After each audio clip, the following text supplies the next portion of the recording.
Gaon Connection, Dr. Rajivan. We've just, Odisha, Andhra Pradesh and parts of West Bengal have recently been battered by Phony cyclone. And we've had cyclones even in the past, whether it is 1999 cyclone or Hudhud or Falin. Just wanted to understand from you that what we have learned from the past cyclones, which has helped us deal with Phony in a better way, and how the whole forecasting of cyclones has changed in India in last 1 or 2 decades. Yeah. So, there are two main aspects. One is prediction, how better we can predict the movement as well as the landfall. And second thing is the disaster management process for some evacuation of the people, etc. For 99 was a big disaster, and our prediction was, frankly speaking, it was not up to the mark. And the state government also did not do well.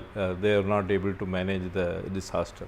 And maybe they did not get enough lead time for the preparations, etc. It was a huge disaster. From there, we learned the lesson, frankly speaking, in terms of improvement in disaster management process, also the improvement in weather forecasting. Weather forecasting, as IMD is concerned, last 8-10 years, we have improved a lot in terms of observations, getting better models. Now, I will be very happy to say that we have one of the best weather forecasting prediction system in the world now.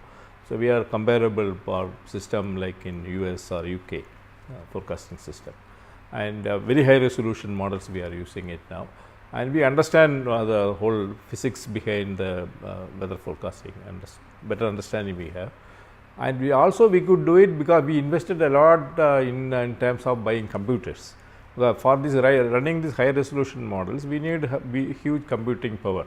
Now, as you may be aware that we have the 4th best computing resources in the world among all these weather prediction centers. After US, UK and Japan, we have the 4th largest computing resource. So, government is supporting. Second part is observations. Unless we have basic observations, we cannot improve the forecast. So, we invested a lot in improving our observational network, and especially radar network. We have now 27 radars, weather radars, and we have almost 10 radars along the east coast. So, now no weather system, no tropical cyclone can enter into our mainland without being detected.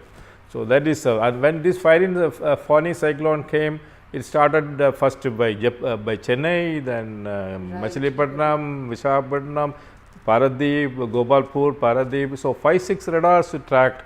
So, it was very easy for us to track how it was moving. Every half an hour, every 15 minutes we could track.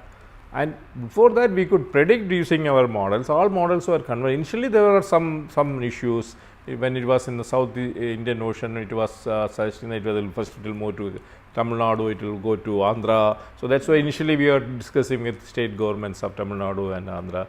But after it became a depression, we had a very beautiful convergence among all the models, and all the models were showing that it will move in a northwest direction, then recurve, then it will go to ultimately it will go to Orissa coast. So, we could inform the Orissa government as well as the state NDMA, etc. Almost 3.5 days before. So all this success mainly because our investment in our model, improvement in weather forecasting system, including models as well as observations. Then second thing is very big, huge improvement in terms of coordination between center and state. Yes. And this time it worked exactly. There is a lot of coherence, a lot of synergy between central government, NDMA, and also the state government. And state government could also take action very quickly, and they could evacuate. So, a beautiful story of good disaster management system. That's why even New York Times told that you learn from India. So, it's a good lesson from India. So, we are very happy with that.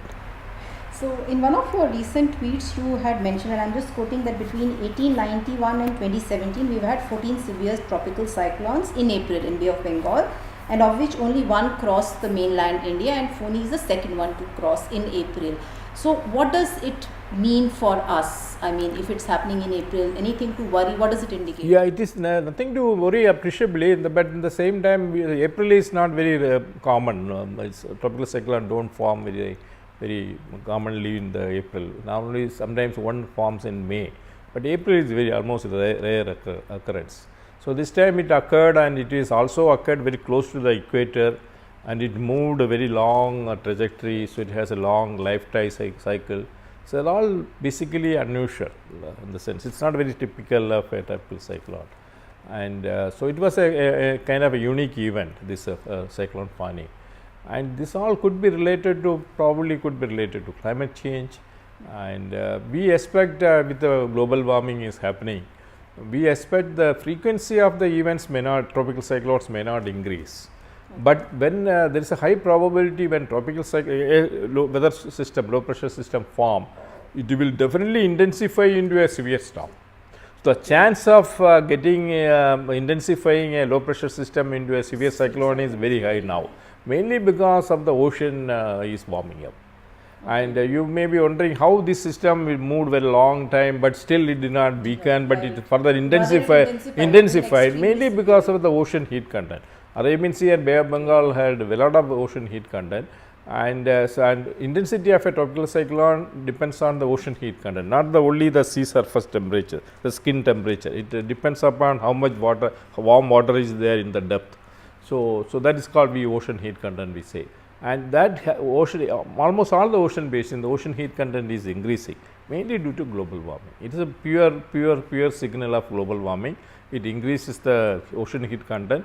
So all the ocean basins, the frequency of cyclones may not increase, but whenever it forms, we are very sure that we are going to have it into a severe storm. So from your ministry side, like you said, the numbers may not increase, but the intensity Can is expected to increase. So from your ministry side, I mean, what kind of systems or defense for cyclones you're putting in place, adaptation or? So see, basically we are meant for, our ministry has a mandate only to inform the people and predict well in advance, and so that but action, the ground level action is to be taken by the state governments as well as the authorities like NDMA, disaster management. So they should be fully prepared. Wherever opportunities are there, scope is there, they should improve their system.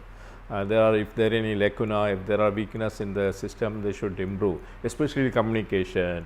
And once this kind of Bhubaneswar, for example, I was told that Bhubaneswar there is no electricity for. Right. So how quickly people can swing into action and restore the thing, and food, water, and that can be given to the people who are doing in the shelter. So disaster management system should improve. The same way our forecasting system, still there is a scope. I should really admit that we are good in making the track and landfall system for predictions well, but we still have problems in intensity. This time intensity also worked very well, but in general our intensity forecasts are not that good. For example, if we say 170 kilometer, 150 kilometer, it could be 180, 170, it could be different. Coming to this whole monsoon, because now everybody is waiting for the monsoon in the country.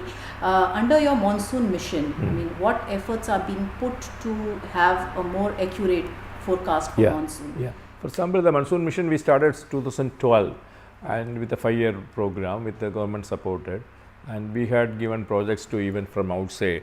So the 17 it ended. So now we have the second phase of the monsoon mission is going on. So what ultimately, if I tell one sentence, what ultimately achieved is we could adopt state-of-the-art monsoon prediction models and dynamical prediction models. So that already we implemented. So, and traditionally monsoon forecast, seasonal, I am talking about only seasonal forecast, June to September forecast. Traditionally IMD has been doing it with statistical model. Still we are doing with statistical model, but now we have capability using dynamical models also. The advantage of dynamical model is basically if you want to have, for example, what will happen to Maharashtra, what will happen to Gujarat. More local specific. But statistical model will not be able to give you that information, only dynamical model. But unfortunately, the dynamical model at present what we have, and what we have is the best of best models. This is our own model? Our own model. We adopted from US and we improved further. Okay. And this is the same model which US uses for their seasonal forecast. It's the same kind of model, but we further improved a lot. So monsoon mission, that was really happening. Okay. So people from US laboratories, US academic institutions, research institutions, universities, they helped us to improve. So our model was improved much substantially. And among all the models available in the world for monsoon prediction, Indian monsoon prediction, this is the best model, dynamical model. And at present, this model is too good for our all India forecast, which IMD has been giving. But if you go for a Maharashtra, Tamil Nadu separately, the skill is not that good. So we need to still further improve our dynamical model so that we can give you a state-based forecast. Basically, people need the state-based forecast. All India forecast has limited application. You know, the people may not really apply it for, unfortunately, they apply it in the wrong reasons. So if we say go All India rainfall 96, Maharashtra also assumed that it will be 96, which is 96, not yeah, true. right. There's a large variability, That's which you, where, of course, I yes. remember you also discussed it in the social media. There's a large variability. We average it and tell you. And that information, you may ask me a question why you are giving it. It is useful for a large term planning by the government.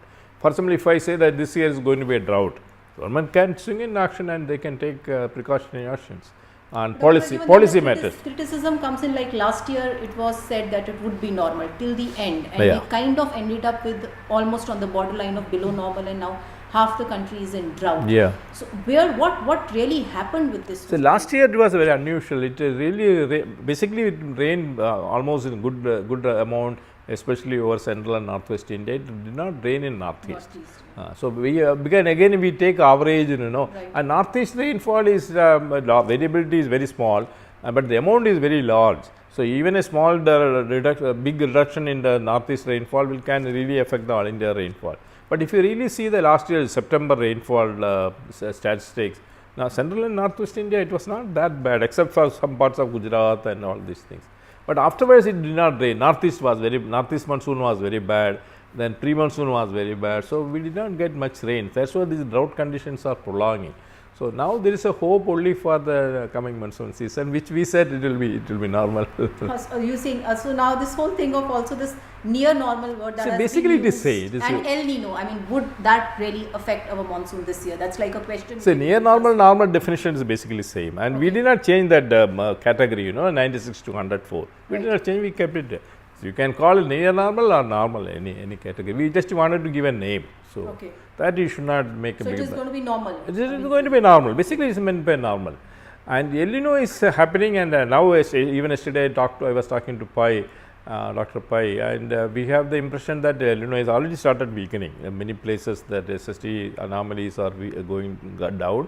Okay. And there is an atmospheric part we call Southern Oscillation Index, basically the pressure difference between Australia and eastern part. And if it is negative, it is basically El Nino is not only the ocean component, it has an atmospheric coupling, yeah. it's a coupled of process. atmosphere, And many El Ninos, this atmosphere won't behave, it will behave differently. Okay. And till a few months back, SOI, the Southern Oscillation Index, was also negative. It was really behaving as a El Nino, but that has become now positive. So that's a good sign. Yeah. okay, So that means that is clearly showing that El Nino is not going to sustain for a long time. Chalo. Thank you. Thank you so Thank much. you very much. so Thank you. Dr. Rajiv.